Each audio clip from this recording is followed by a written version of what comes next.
Ethan could hardly believe what he was holding in his hands. Alexandra Delacroix's diary pulsed in his hands, as if it held secrets that had waited decades to be revealed. Henry's words echoed in his mind, "Once you open these doors, there is no going back." What did Agnes know? What had Alexandra hidden? Ethan, a 22-year-old, had just finished another exhausting day between college classes and his delivery job. Exhausted, he couldn't wait to sit on the bus and relax, even if just for a few minutes, while facing the chaotic traffic in his city. He was already used to the fast pace of his life, but that day, the pressure seemed greater. A difficult test had taken up his entire morning, and in the afternoon, the deliveries went on longer than expected, leaving him worn out. When he finally got on the bus, to his surprise, he found a free seat. As usual, he put on his headphones and immersed himself in his thoughts, trying to forget his tiredness for a moment. However, after a few minutes of travel, the bus stopped again and an elderly woman got on, visibly frail, leaning on a cane. The other passengers' gazes were focused on their cell phones, completely ignoring her presence. But Ethan, without hesitation, stood up and offered his seat. The lady, with eyes that showed tiredness, showed a grateful smile. "Thank you, young man," she said in a soft tone as she settled into the seat. Ethan didn't know it, but that simple act of kindness would change his life forever. As the bus continued its journey, the lady took something out of her pocket and discreetly placed a small note in Ethan's jacket pocket. He was confused, but he didn't have time to ask why. Getting off the bus, Ethan quickly grabbed the note that the lady had put in his pocket. He expected to find a simple thank you note, but what he read left him intrigued. On the note, an address and a sequence of numbers were written: 12 Maple Street, 45,523. Ethan tried to make some sense of it, but he couldn't. It was just a set of numbers and an address.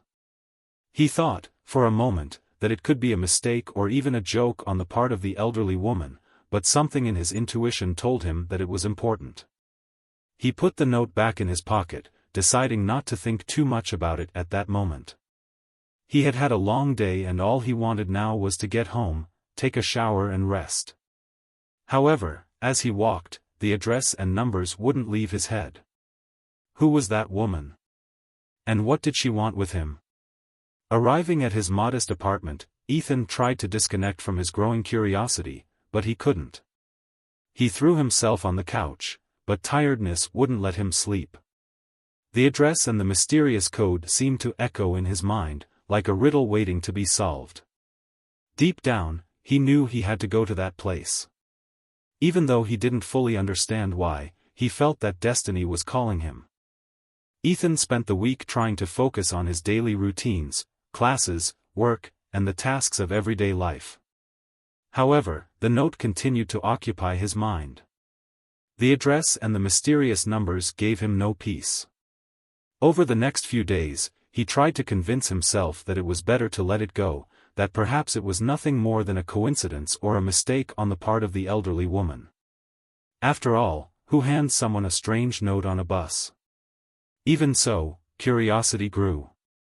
He found himself thinking about going to that address several times during the day. What would he find there?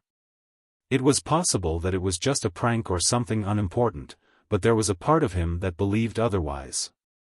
Ethan had a feeling that the note meant something deeper, and maybe, by following that instinct, something important could happen in his life. That Friday, his day off, he finally gave in. With a mixture of anxiety and determination, he decided it was time to solve the mystery. "What do I have to lose?" he thought to himself as he put on his jacket and grabbed his keys. He caught the bus at the same stop where he had met the lady and headed to the address marked on the ticket. After a 30-minute ride, Ethan got off the bus on a quiet street called Maple Street. The place seemed completely out of place with the rest of the city. Large trees lined the sidewalk, and the sound of birds replaced the constant noise of traffic. He consulted the note again to confirm the house number, 12. After a few steps, he came across an old but well-maintained property surrounded by a small garden. The facade had an imposing appearance, with red brick walls and large windows that seemed hidden by heavy curtains. Ethan hesitated for a moment. What would he do there? He knocked on the door a few times, but there was no answer. Looking around, there didn't seem to be anyone around. That's when he noticed a small panel next to the entrance, similar to an intercom. Curious, he approached it and saw a numeric keypad. Not knowing what else to do, he remembered the 5 numbers written on the note, 45,523. Without thinking much, he typed in the code. With a slight mechanical noise, the door opened. Surprised and intrigued, Ethan slowly entered the house, being greeted by a long hallway decorated with antique furniture and paintings on the walls. The silence inside the house was almost disconcerting, but in the background, he heard soft footsteps. Before he could say anything, a familiar figure appeared at the end of the corridor. It was the elderly woman from the bus, with a slight smile on her lips. "I knew you would come, Ethan," she said calmly, in a voice that now sounded firmer and full of certainty. Ethan's heart raced, and he barely knew what to say. Ethan was still stunned to find the elderly woman from the bus in that mysterious location. Not knowing what to expect, he followed the woman who walked calmly down the hallway to a spacious and elegant living room, decorated with period furniture and antique paintings. The atmosphere there seemed almost untouched by time. He sat in an armchair while the lady watched him closely. "I know you must be full of questions, Ethan," she said, with a welcoming smile. "My name is Agnes, and I knew you wouldn't ignore the note I gave you. Your generosity that day showed me that you are someone special." Ethan was confused. "Why me? What does it all mean?" Agnes sighed deeply before responding.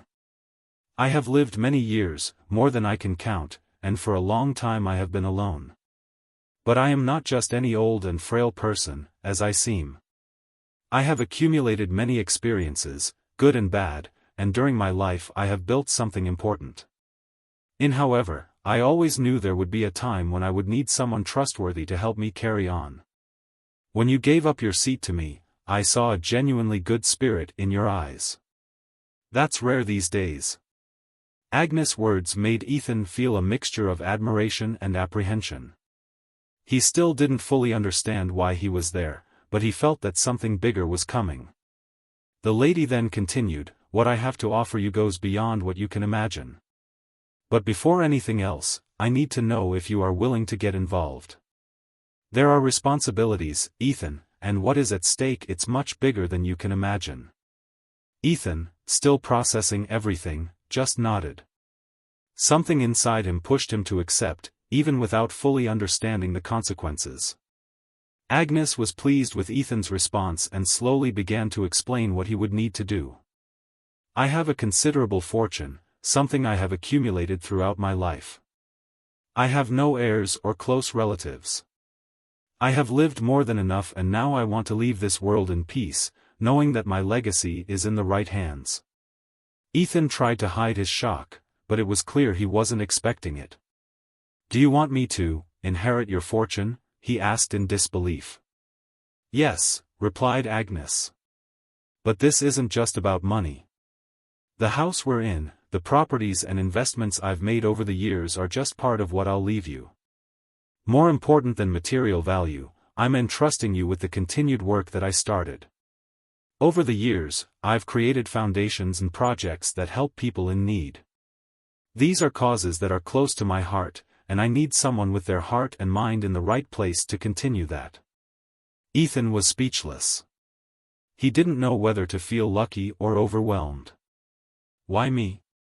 How can you trust me so quickly?" Agnes looked deeply into Ethan's eyes before responding, "Sometimes all it takes is a simple act to reveal someone's character. You could have ignored my presence on that bus, like everyone else did, but you didn't. It showed me that you have something few others have, true empathy." Silence took over the room. Ethan knew his life was about to change forever, but at the same time, he was unsure about the responsibility he was being offered.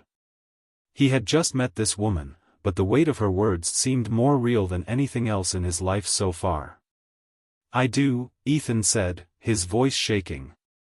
He wasn't sure what would come next, but he knew that somehow this moment was the beginning of something much bigger. In the days that followed, Ethan began spending more time with Agnes. "The more I got to know her, the more I realized there was something mysterious and profound in her story. The elderly woman seemed to carry a heavy past, but spoke little about it. Whenever Ethan tried to bring up the subject, she deflected, preferring to share lighter stories or discuss the foundations she created. But Ethan's curiosity only increased.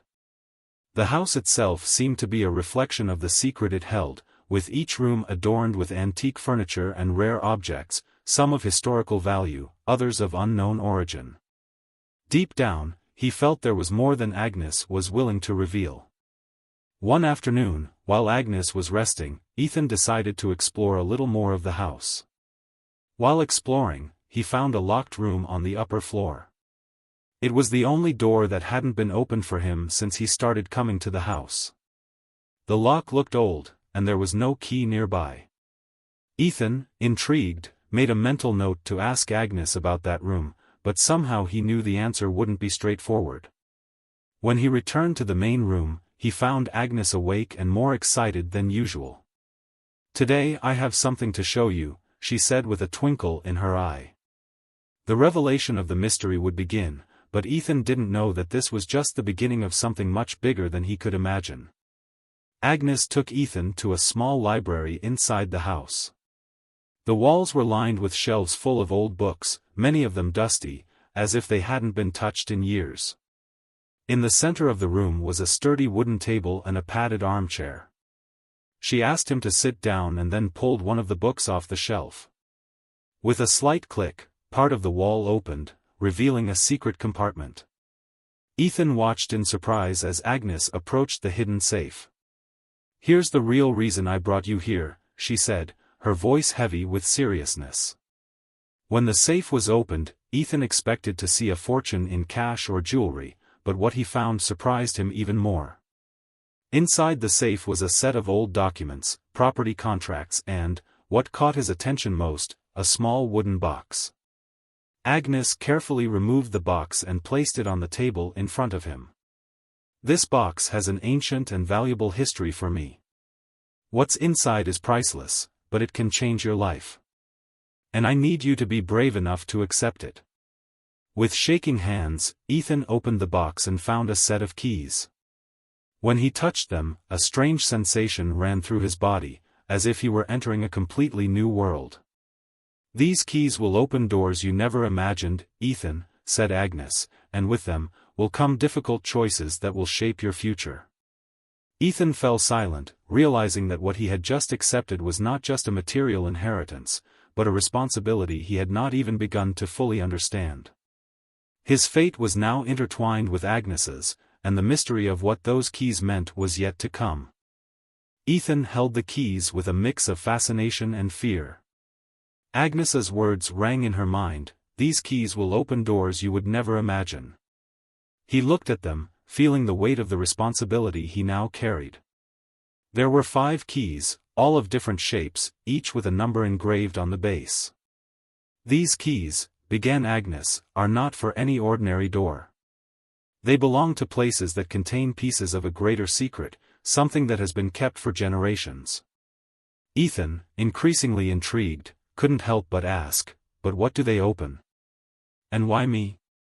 Agnes smiled, as if she had already expected the question. "You were chosen not for what you are now, but for what you can become. Each key represents a stage in a journey that you must decide to take.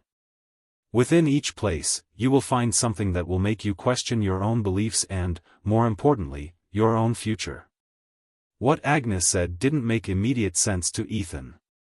However, curiosity and the desire to discover more about that woman's past drove him. He knew that by accepting those keys, he was committing to something greater than he had ever imagined. With the keys in hand, Ethan realized that the journey had just begun. The first door he opened could change everything. What was behind these doors? And what would he have to face to find out? That same night, Ethan found himself unable to sleep. He couldn't stop thinking about the keys and what they could reveal. Agnes' words continued to echo in her head, "You have been chosen." But what did that really mean? With his mind made up, he took the keys and returned to the locked room he had found on the upper floor. One of the keys he held seemed to match the lock perfectly. With a shaking hand, he inserted it into the door and slowly turned it. The soft click of the lock opening sent a shiver down Ethan's spine. Upon opening the door, he was greeted by an unexpected sight. The interior of the room was unlike any other room in the house. It was a small office, lit only by a dim desk lamp. Books and documents were spread out on the table, and, in the center of the room, there was a wooden chest, decorated with intricate carvings that seemed to tell an ancient story. The air inside seemed heavier, charged with mystery and secrets. Ethan approached the trunk, feeling a growing tension in his chest. What would he find inside? Something valuable? Something dangerous? The answer awaited him, and he knew he couldn't go back. With a mix of anxiety and determination, he opened the chest. Inside were a series of old letters, some with broken seals, others still intact. Next to the letters, a faded map showed various locations around the world, all marked with the same symbol that was engraved on the lid of the key box. Ethan realized that those letters and that map were more than just documents. They were clues, pieces of a puzzle that he was now part of. The keys he held in his hands opened not only physical doors, but also doors to a world of discoveries he could never have imagined. When Ethan's plane landed in London, he felt a mix of nervousness and excitement. The city, which was already vibrant and full of life, now seemed to be enveloped in a fog of mystery, as if it hid secrets beneath its busy streets and historical monuments. The first mark on the map was located in the neighborhood of Kensington, a location famous for its ancient mansions and its connections to influential historical figures. Ethan carried with him the number 1 key and the letters that Agnes had left him, believing that the path to unraveling the mysteries began there. After checking into a modest hotel near the center, Ethan headed to the address marked on the map. As he walked through the elegant streets of Kensington, he couldn't help but notice that the environment around him seemed heavier, as if the buildings whispered hidden stories that only he could hear. Upon arriving at the entrance of an old and imposing house, marked with the number 23, Ethan realized that it was exactly as it had been described in one of Agnes' letters. He stopped in front of the door, took the corresponding key out of his pocket, and felt the cold metal in his hands. The door lock, curiously, seemed designed for the key he carried. With a slight twist, the door creaked open, revealing silent darkness. Ethan took a deep breath before entering. The interior of the house was cast in shadow, but the soft late afternoon light filtered through the heavy curtains, partially illuminating the room. The atmosphere was charged, as if time had stopped there. The walls were adorned with antique paintings, and the floor was covered in Persian rugs that muffled the sounds of their footsteps. Ethan felt the weight of the past watching him from every corner. While exploring the house, he found a fireplace in the main room, over which hung a portrait of a woman he recognized immediately, Alexandra Delacroix, the name that had appeared on one of the letters. This made him remember that the secret society mentioned in Agnes' letters was connected to her. But what did that mean? And how did it all fit together with the keys? Suddenly, a noise behind him made him turn around quickly. An elderly man appeared at the door of the room, with a serious and inquiring expression. "I knew you would come," said the man in a hoarse voice. "Agnes warned me." Ethan was surprised. "Who are you?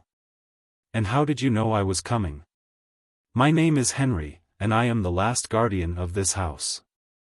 I have long been responsible for protecting the secrets you are now about to uncover." His arrival was expected. Each generation has a chosen one, and now it's your turn to walk that path. But know one thing, the answers you seek won't be easy to find, and the dangers that come with them are real. Ethan felt a chill. Why did Agnes choose me? Henry approached him with slow steps, his eyes fixed on Ethan's. Agnes always knew that the chosen one would be someone who carried both kindness and courage. What she is about to find here will challenge her beliefs and change her destiny forever. Henry then handed Ethan a small diary with pages yellowed with age. This diary belonged to Alexandra Delacroix. Inside it are the clues you will need for what comes next. But know this, once you open the doors of this knowledge, there will be no going back. Ethan took the diary with shaking hands, feeling like his life was about to change again. He knew he was about to discover a path of secrets that would transcend what he considered reality. Agnes' mystery was just beginning to unfold, and what he would find in London was just the first piece of a much larger puzzle.